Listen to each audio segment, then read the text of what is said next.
It's a windy Sunday morning here at Santa Pod in Northamptonshire, England, home of European drag racing.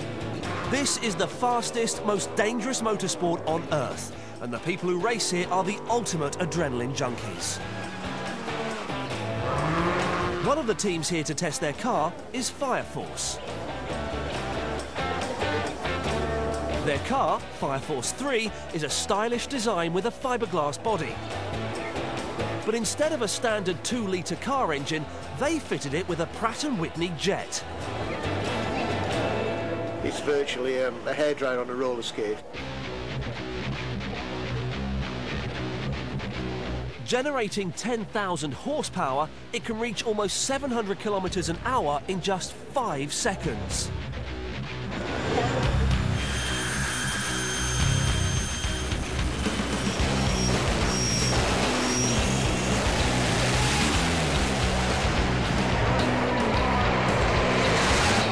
It's so fast, it requires a pair of parachutes to slow it down. The car can go from 0 to 500 kilometres an hour and back in under 20 seconds, causing the driver to experience 6 Gs, which has been known to cause the retina in the driver's eyes to detach. All motor racing is dangerous whichever way you look at it. You've got a couple of dangers: A, the amount of fuel you carry, and B, the temperatures everything runs at. All of this means that when things go wrong, they go wrong fast. In November 2006, at the Flame and Thunder event at Santa Pod, Fire Force Mark I exploded into a fireball.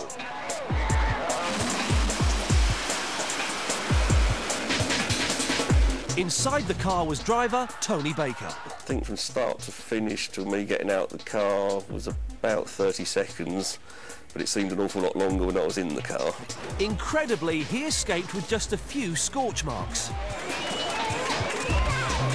The reason he survived was all thanks to his fireproof race suit.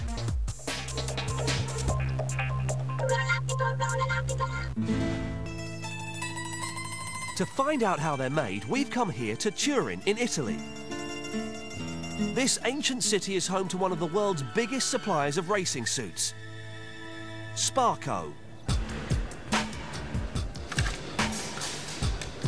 Each suit takes an average of 2 days to complete and can be tailored to the individual driver.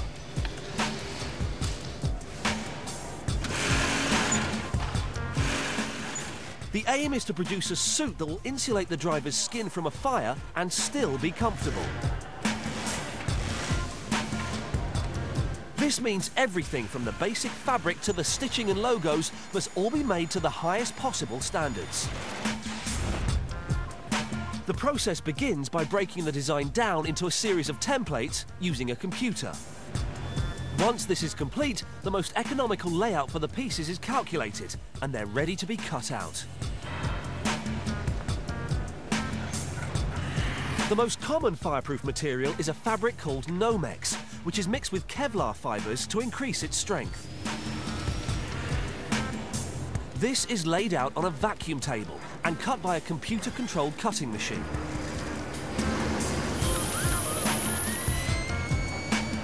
However, most driver injuries aren't caused by flames, but by radiant heat. The best way to prevent this kind of burn is to add greater insulation by making the suit from 3 separate layers of fabric. These extra layers keep the heat source away from the skin for longer, while air gaps between the layers provide added protection. The very latest materials are PBI fibres, which offer excellent protection but are extremely expensive.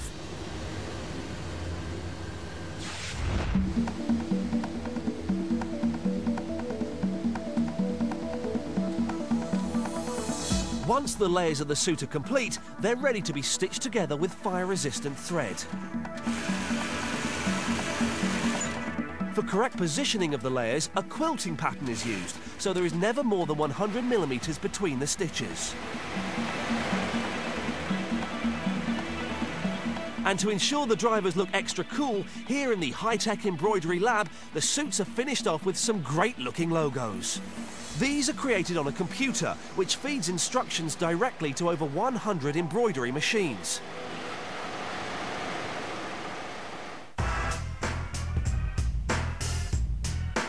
Finally, the suits are tested to ensure they comply with international standards. They're given different safety ratings depending on how long they'll protect the wearer from second-degree burns. This can be anything from 3 seconds for the lightest underwear to 40 seconds for the main suit.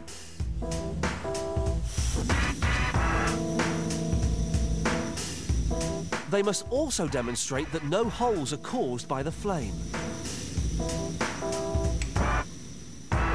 All of the materials must also self-extinguish within 2 seconds if a direct flame is applied to them.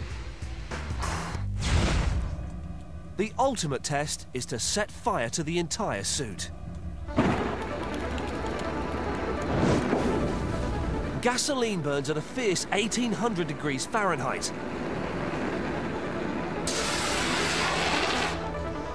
But incredibly, after 30 seconds, this suit is barely scorched.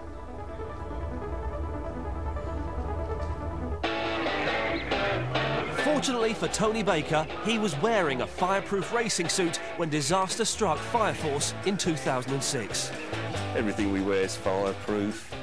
It's designed to do its job, and it did it perfectly. I never felt any heat.